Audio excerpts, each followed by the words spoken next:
Fine. So in this session, we are going to further discuss on the final properties of inverse and problems based on that.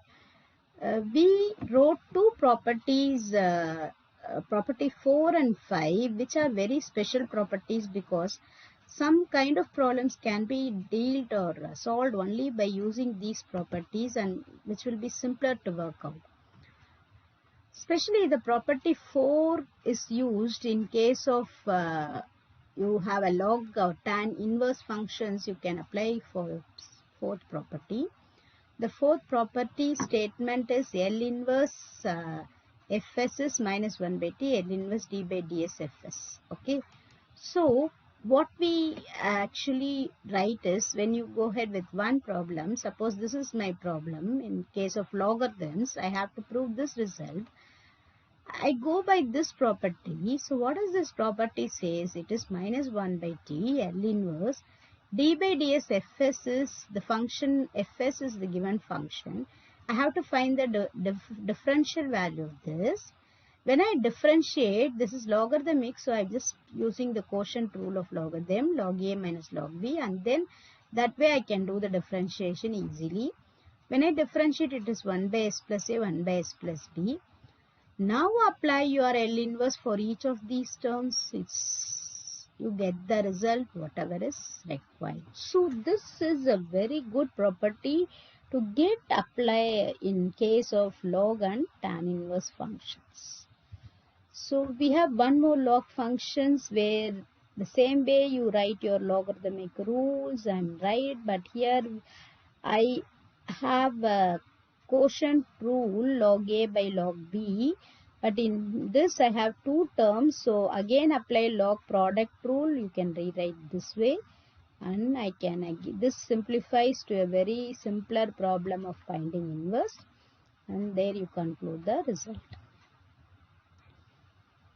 Okay, in this problem there is a small change, same thing, quotient rule is applied, but in this term, if you talk about this particular term log of s plus 1 whole square, you cannot differentiate as it is. So this power rule can be applied, and you can write 2 log and then apply the differential. It becomes a simple problem. Okay. Fine. So as I told, we'll also have tan inverse discussions for such property applications. So we have L inverse tan inverse A by S plus B. So differentiate, differential formula is applied. So it is the differential formula is 1 by 1 plus x square, and again this term is differentiated. So it is A by minus 1 S plus B whole square. So just make a LCM or a common denominator work, you get this result. Now when you observe this, it is S plus B, there is no more S here, so I have to apply shifting theorem inverse. So e to the power of minus bt, then this reduces to this form of A by S square plus S square, which is your sin 80 formula. 1 by A, if I write this, A will get cancelled, so I can write it as a sin 80. This is the differential formulas if you just want to recall. Okay, the last property, property 5 says L inverse Fs is T times L inverse S to infinity Fs ds. Okay, if you have any such problem, even partial fractions will not help you to get the value. So what we have to do is apply the fifth property. It says L inverse S to infinity Fs. Fs again is the given function. So if you integrate this, we are not finding inverse first. We are going to first integrate. So if you integrate, I get this value.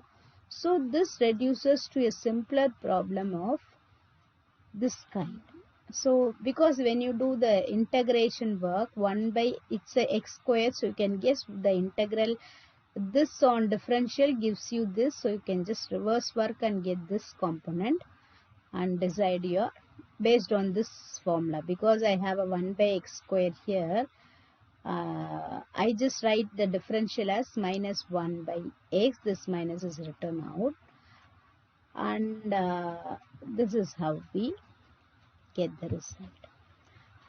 Again a same kind of problem with the whole square form, but this differential again it is a similar previous problem but with a factor in the denominator which cannot be split into two factors, so we are writing in the whole square and adjust some terms to get the result.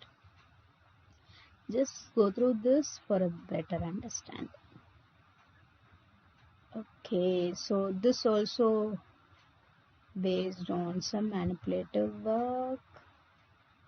Okay, so this again problem, we don't do your partial fraction, because if you do partial it's going to be a by b by c, so 4 constants, computing 4 constants, then again getting it, it's going to be a big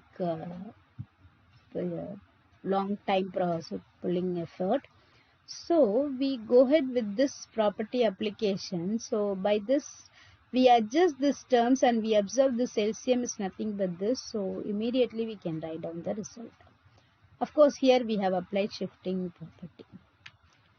Okay, so this one again a kind of manipulative work by direct manipulating to get this term, and we are writing it as sum or two different terms. Okay, this is one special, just go through this and that's it. We end up with the inverse Laplace transforms. Thank you.